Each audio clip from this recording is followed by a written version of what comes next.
اليوم جيت نحكي لكم حكاية السرة الرمانة وطريق الزين.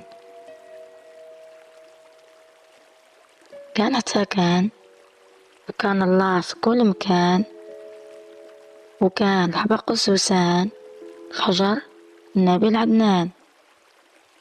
كان في زمان بعيد، في الوقت اللي كان فيه الطيب والقلوب عامر.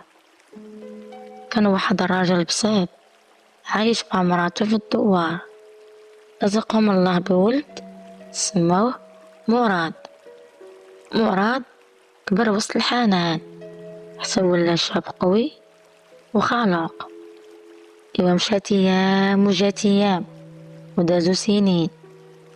واحد النهار مرض الاب ديالو وحس براسو اجل ديالو قريب.